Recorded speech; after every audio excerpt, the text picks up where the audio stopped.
최근에 가수 겸 배우 차은우 씨 200억 원대 탈세 의혹 받고 있어서 참 시끌시끌하지 않습니까?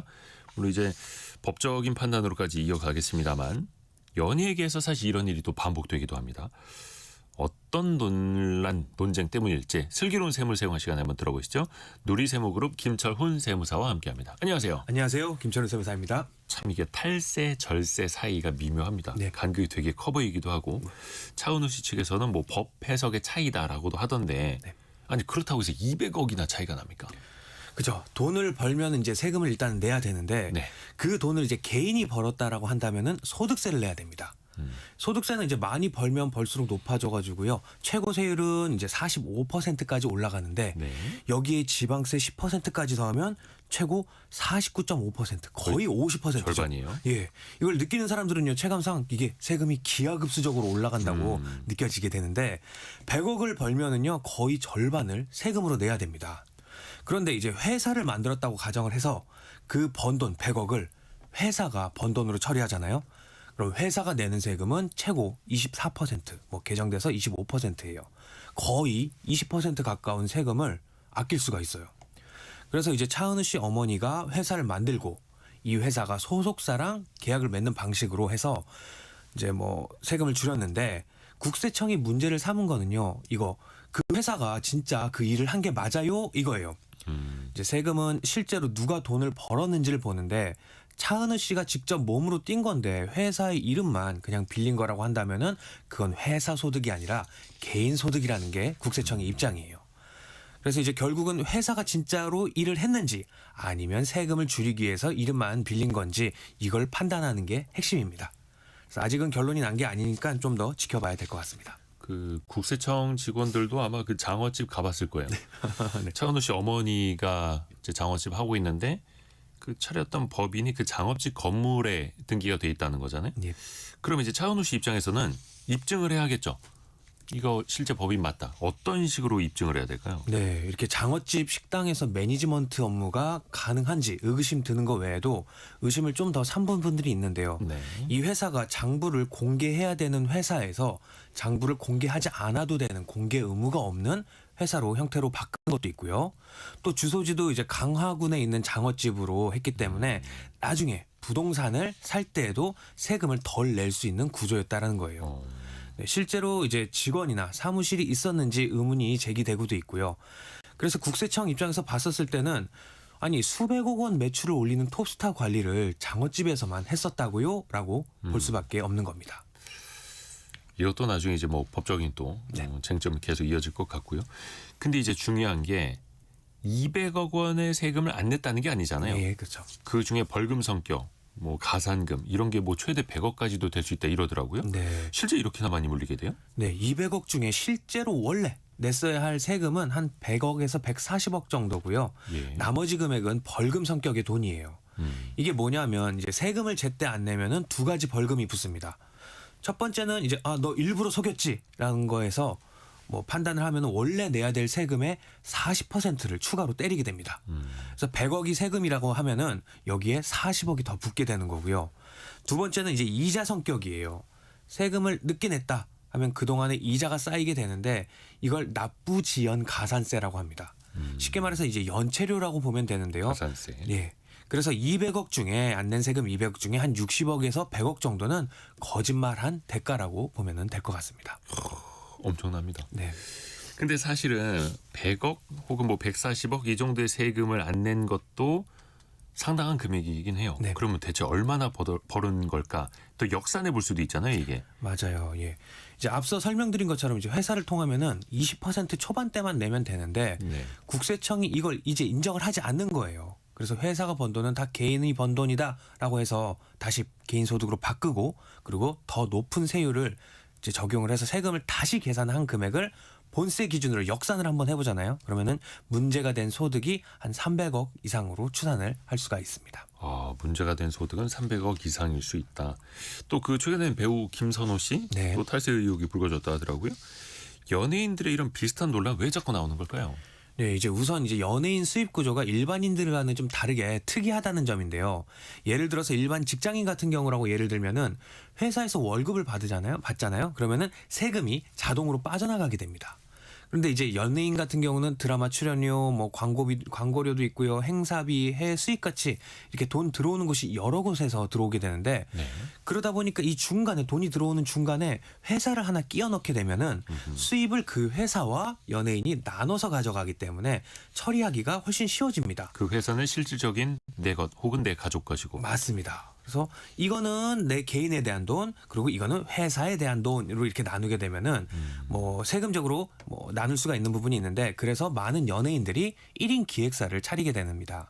그래서 국세청은 이제 지난해 유명 연예인인 이한희 씨에게는 한 60억 원, 유연석 씨에게는 30억, 그리고 조진웅 씨에게는 11억, 그리고 이준기 씨에게는 약 9억 원의 추징금을 청구했는데, 이분들의 이제 1인 기획사가 실질적으로 활동을 하지 않았다라고 판단을 했기 때문입니다. 2317님이 일용직 하루 벌어도 세금을 뗍니다. 고소득들 세금 안 낼 목적으로 가진 사람들이 더 한 듯합니다. 이렇게도 보내주셨고. 네. 그러면 1인 기획사 중간에 있을 때랑 없을 때 세금 차이가 얼마나 차이가 날까요? 네, 이 세금 차이가 정말로 큰데요. 예. 예를 들어서 설명을 드릴게요.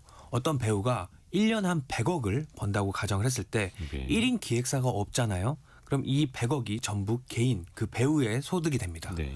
그러면은요, 소득세 조금 전 말씀드렸듯이 최고세율은 45% 적용되고 지방세까지 해서 49.5%, 거의 절반 50억이 세금이 됩니다. 그래서 물론 이제 공제는 될 거 아니에요. 네. 몇 가지가 네, 비용 공제. 워낙 큰 돈이기 때문에 뭐 거의 절반이 세금으로 나간다고 보시면 돼요. 네.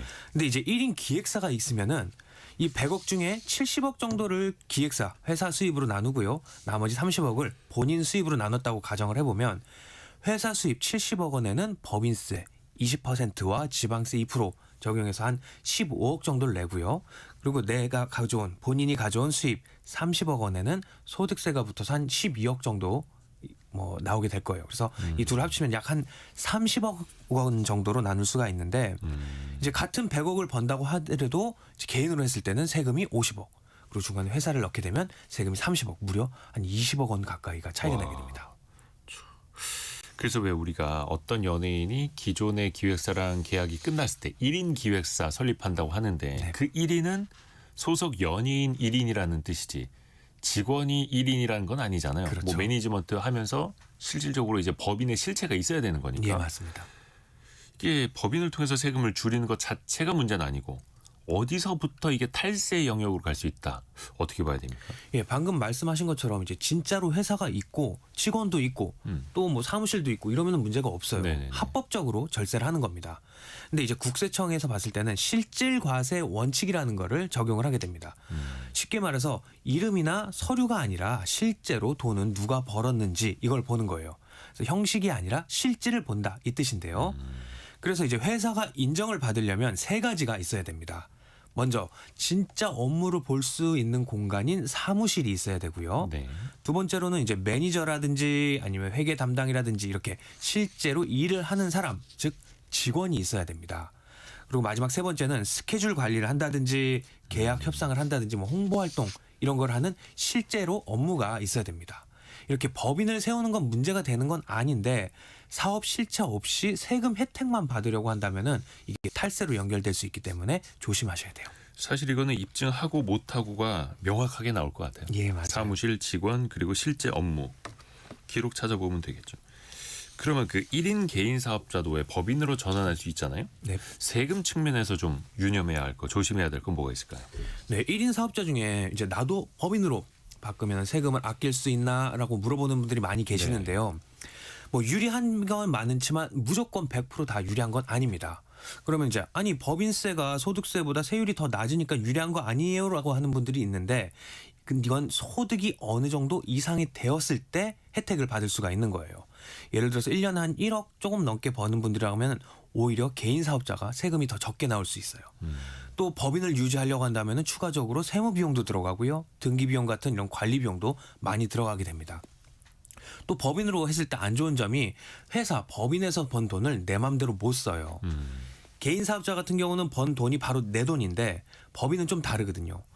법인 회사 통장에 있는 돈은요, 그건 회사 법인의 돈이지 내 돈이 아닙니다. 그래서 내가 그 돈을 쓰려고 한다면은 급여로 해서 받아와서 쓴다든지 아니면 배당으로 해서 받아와서 써야 되는데 이때에도 또 소득세가 또 붙게 돼요.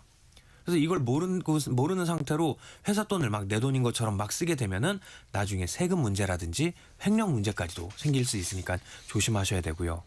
그래서 법인으로 바꾸는 법인 전환 같은 경우는 소득 규모도 봐야 되고요. 자금을 내가 어떻게 쓸지 운용 계획도 따져봐야 되기 때문에 실체 유지를 꼼꼼히 따져보고 결정을 해야 됩니다. 그래서 법인 전환을 하기 전에는 세무사와 꼭 상담을 하기를 권해드립니다.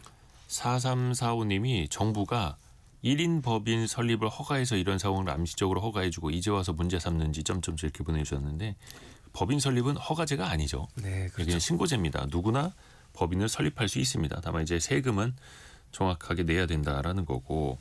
근데 이제 국세청이 이런 1인 기획사, 1인 법인 그 대상자 어떤 사람들이 어떻게 탈세한다. 어떻게 파악하고 세무조사에 들어갔을까요? 네, 이렇게 세무조사 들어가는 거를 파악하는 거는 크게 세 가지를 볼 수 있는데요. 네. 첫 번째는 이제 신고를 한 내용들을 분석을 하는 거예요. 국세청은 이제 모든 납세자의 신고 자료를 가지고 있어요. 여기에서 이제 컴퓨터가 자동으로 이상한 점을 좀 찾아내는 거예요. 이 사람 작년에 드라마 3편도 찍고 광고도 10개 했는데 신고한 소득이 너무 적네? 뭐 이런 식으로 나오게 되고요. 수입은 이제 많아 보이는데 세금 신고는 적게 하면은 바로 눈에 띄게 되는 거죠. 그리고 두 번째는 이제 주변 사람들의 제보가 있는데 의외로 이게 많습니다. 주변 사람이나 거래처에서 저 사람 세금 이상하게 내는 것 같다라고 신고를 하게 되는 경우가 있어요. 그래서 국세청 홈페이지에 탈세 제보만을 위한 시스템이 따로 있을 정도입니다. 그리고 이제 세 번째는 연결 조사라고 하는데요. 한 곳을 조사하다 보면은 그곳과 연결된 다른 곳들이 보이게 돼요. 아하. 네, 실제로 이번에 국세청은요, 이제 차은우 씨가 소속되어 있는 소속사 판타지오 세무조사를 하면서 82억 원을 추징을 했는데 그 과정에서요, 이제 소속사 쪽 과세가 이슈가 되면서 같이 이제 연결이 되어 있는 용역 거래인 차은우 씨 쪽도 같이 이제 주목을 받게 된 상황인 거예요.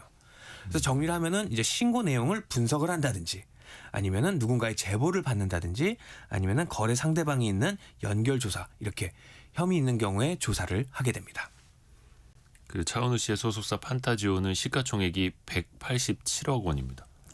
차은우 씨에게 떨어진 그 세금, 네. 추징된 세금보다도 시가총액이 더 작은 회사가 되어버렸고 어찌됐든 간에 또 하나 알려드려야 될 게 그 탈세를 신고하는 방법도 있잖아요. 예, 맞습니다. 포상금도 나옵니까? 네, 이제 요즘 세파라치라는 말이 있는데요. 탈세를 신고해서 포상금을 받는 분들을 그렇게 부릅니다. 이제 먼저 포상금을 받으려면은요 조건이 좀 있어요. 제보를 통해서 이제 추징한 세액 금액이 5천만 원 이상을 국세청에서 징수를 해야 됩니다. 그래서 이제 동네 작은 가게에서 영수증 안 끊어준 거 이런 거 신고한다고 해서 포상금을 받긴 조금 어렵고요. 그럼 이제 얼마나 받을 수 있을까? 국세청에서 추징한 탈루세액의 한 5%에서요 20% 정도를 포상금으로 줍니다. 근데 이제 무제한 많이 받는 게 아니라 최대 한도는 40억 원이고요. 뭐 구체적으로 한번 보면은 탈루세액이 5천만 원에서 5억 원까지는 거기 세금의 20%를 받을 수 있고요. 그리고 25억 원까지는 기본 1억 원에 5억 원 넘는 초과된 금액에 대해서 15%를 더 받습니다. 그리고 30억이 넘어가면은요, 이제 30억 원 넘어가는 부분에 대해서 5%를 받을 수 있어서 최대 한도 40억 원까지 이제 받을 수가 있습니다. 그래서 누가 한 10억 원 정도를 탈세한 걸 신고해서 국세청이 그 10억 원을 전체 다 추징을 했다고 한다면은 계산을 해보면은 한 1억 7,500만 원 정도까지 이제 포상금을 받을 수가 있어요. 근데 이거는 누가 그냥 탈세하는 걸로 의심된다 정도로 되는 게 아니라 뭔가 합리적인 증거를 갖고 있어야 될 거 아니에요? 맞아요. 이제 저 사람이 돈 많이 버는 것 같은데 세금 안 내는 것 같아요. 뭐 이런 식으로 추측만으로 신고를 하는 거는 받아주지 않고 있어요. 뭐 계약서라든지 입금 내역, 뭐 대화 기록 같이 이렇게 구체적이고 강력한 결정적인 증거가 있어야 인정이 됩니다. 이제 신고하는 방법은요, 국세청 홈페이지나 아니면 홈택스에서 이렇게 온라인으로 신고할 수도 있고요. 서면이라든지 전화, 우리 국세청 번호 126으로 신고도 가능합니다.